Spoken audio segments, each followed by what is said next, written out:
இன்றைக்கி நம்ம வந்து ஹோமியோபதி மெடிசன் அலரைட் அண்ட் காஃபைட் ரெண்டும் பற்றி பார்க்க போகிறோம். டானிக் வந்து கொஞ்சம் பேர் குடிக்க பிடிக்காது, குழந்தைங்களுக்கும் சரி பெரியவங்களுக்கும் சரி. அவங்களுக்கு வந்து இந்த ரெண்டு மெடிசனுமே டேப்லெட் ஃபார்மில் இருக்குது. ரெண்டுமே ரொம்ப எக்ஸலண்ட்டான ரிசல்ட் இருக்கும். கம்பெனி பேர் வந்து பேக்சன். இது எல்லா ஹோமியோபதி மெடிக்கல் ஷாப்லேயுமே கிடைக்கும்.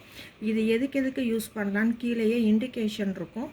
ஒன்று வந்து தும்மல், காலையில் தூங்கி எழுந்திரிச்சோன்னா அலர்ஜி தும்மல் மாதிரி வரும், அதுக்கு யூஸ் பண்ணிக்கலாம். அந்த தும்மும்போது கண்ணிலேருந்து தண்ணி வடியும், அதுக்கு அதனால் வர்ற பாடி பெயின், அதுக்கு எல்லாமே யூஸ் பண்ணிக்கலாம். இன்றைக்கி நான் டெமோ பண்ணுறதுக்கோசரம் பெரிய பாக்ஸ் எடுத்திருக்கேன். இதில் சின்னது கிடைக்கும், அது 200 ருபீஸ் ஆகும்.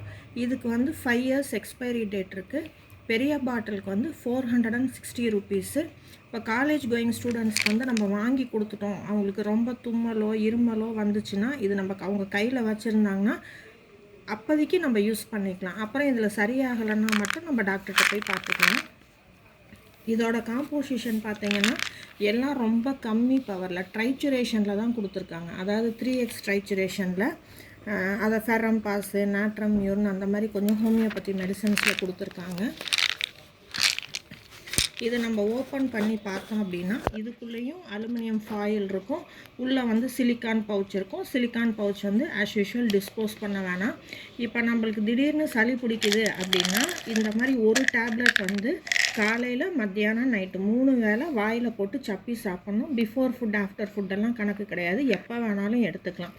இப்போ இல்லை எனக்கு ரொம்ப நாளாக இருக்குது அப்படின்னா நம்ம காலையில் ஒரு மாத்திரை, நைட் ஒரு மாத்திரை, சாப்பாடுக்கு முன்னாடியோ பின்னாடியோ எடுத்துக்கலாம். ஃபுட் ரெஸ்ட்ரிக்ஷனுங்கிறது வந்து ரொம்ப பெருசாக எதுவும் கிடையாது. ஜென்ரலாக அலர்ஜி தும்மல்னு வந்துச்சு அப்படின்னா இருக்கிற பெட்ரூமு அதெல்லாம் கொஞ்சம் க்ளீனாக வச்சுக்கணும்.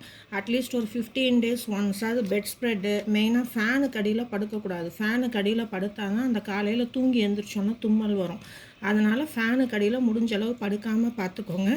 இன்னொன்று, ஃப்ரிட்ஜில் வச்ச ஃப்ரூட்ஸு, தயிர் அதெல்லாம் சாப்பிடாதீங்க. அப்படியே சாப்பிட்ற மாதிரி வந்தால் கூட தயிரெல்லாம் லைட்டாக ஹீட் பண்ணிவிட்டு அப்புறம் சாப்பிடுங்க. ஃப்ரிட்ஜில் வச்ச ஃப்ரூட்ஸும் இப்போ நாளைக்கு சாப்பிட்ணுன்னா மொதல் நாள் நைட்டே எடுத்து வச்சுட்டு சாப்பிட்டா கொஞ்சம் வந்து அதோட இது கம்மியாகும். ஆனாலும் முடிஞ்சளவு அந்த மாதிரி சாப்பிடாமல் பார்த்துக்கோங்க. மெயினாக அதே மாதிரி தலைக்கு வாரம் 1 முறை இல்லை 2 முறை தான் ஊற்றணும். அப்படியே ஊற்றினாலும் தலையை நல்லா துவட்டிட்டு வெயிலில் நின்று காய வைக்கணும். மெயினாக பார்த்தோம் அப்படின்னா தலைக்கு ஊற்றுறதுக்கு முன்னாடி இந்த நல்லெண்ணெய் தேய்ச்சி குடிக்கிறது, விளக்கெண்ணெய் தேய்ச்சி குடிக்கிறதெல்லாம் இந்த அலர்ஜி தும்மல் இருக்கிறவங்க கண்டிப்பாக அவாய்ட் பண்ணணும்.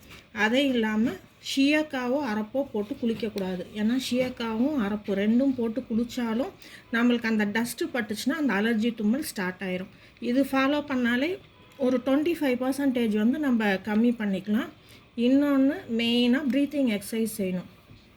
காலையில் டைம் இருந்தால் காலையில், இல்லை ஈவினிங் ஒரு 4 to 5 ஒரு நாளைக்கு ஒரு முறை வந்து ப்ரீத்திங் எக்ஸசைஸ் செஞ்சோம் அப்படின்னா நம்ம மெடிசன் எடுக்கும்போது ஒரு நல்ல பலன் கிடைக்கும். இப்போ அலர்ஜி தும்மலுக்கு ஃபுட்டு வகையில் நம்ம பார்த்தோம் அப்படின்னா விட்டமின் சி ஃபுட்டு நல்லா எடுத்துக்கணும். வாரம் 1 முறை 2 முறை எடுத்துக்கிட்டோம் அப்படின்னா அந்த நோய் எதிர்ப்பு சக்தி ஜென்ரலாக நிறைய இருக்கும். ப்ரோட்டீன் கண்டென்ட் ஃபுட்டும் நல்லா எடுத்துக்கணும். சுண்டல், முட்டை அதெல்லாம் எடுத்துக்கணும். அது சேர்க்கும்போது லைட்டாக மிளகுத்தூள் போட்டு எடுத்துக்கோங்க. அல்சர் இருக்கிறவங்க மிளகுத்தூள் வந்து எடுக்க வேணாம், அதுக்கு பதில் ஒயிட் பெப்பர் போட்டு எடுத்துக்கோங்க. இதுதான் இந்த அலரைடுங்கிற டேப்லெட் பற்றி. அடுத்தது வந்து இதே கம்பெனி இது காஃபைடு. இதுவும் பார்த்திங்கன்னா பேக்சன் கம்பெனி. இதுக்கும் கீழே இண்டிகேஷன் இருக்கும். இது வந்து பார்த்திங்கன்னா சில காஃப் சிரப் வந்து ட்ரை காஃப்க்கு தான், அதாவது வறட்டு இருமலுக்கு கேட்கும். சில காஃப் சிரப் வந்து சளியோடு இருக்கிற இருமலுக்கு கேட்கும். ஆனால் இந்த காஃபைடு வந்து 2 இதுக்குமே நல்லா கேட்கும். ட்ரை காஃப்க்கும் கேட்கும், அந்த மாதிரி சளியோடு இருக்கிற நெஞ்சு சளியோடு இருக்கிற இதுக்கும் கேட்கும். இதுவும் எம்ஆர்பி வந்து 460 ருபீஸு. ஷெல்ஃப் லைஃப் பார்த்திங்கன்னா 5 இயர்ஸு. இது நம்ம ஓப்பன் பண்ணோம் அப்படின்னா இதே மாதிரி அலுமினியம் ஃபாயில் உள்ள சிலிக்கான் பவுச்சு, டேப்லெட்டு இந்த சைஸ் இருக்கும். இது அதே மாதிரி தான். சளி பிடிச்சி அதுக்கப்புறம் இருமல்ங்கிறது வந்துச்சு அப்படின்னா ஒரு மாத்திரை 3 வேளைக்கு சாப்பாடுக்கு முன்னாடியோ பின்னாடியோ எடுத்துக்கணும். ஒரு 5 to 6 டேஸ் எடுத்தாலே போதும், நல்லா வந்து கம்மியாயிரும். அதே மாதிரி இதோட மெடிசன்ஸ் அப்படின்னு நம்ம பார்த்தோம் அப்படின்னா ஜஸ்டீஷியா, பாஸ்பரஸ்ஸு, அதுக்கப்புறம் ப்ரையோனியா, இப்பிகாக்குங்கிறது இதுவும் அதே தான். 3X எல்லாமே ட்ரைச்சுரேஷனில் தான் கொடுத்துருக்காங்க. சைடு எஃபெக்ட்ஸ்ன்னு பார்த்தீங்கன்னா ஒன்றுமே கிடையாது.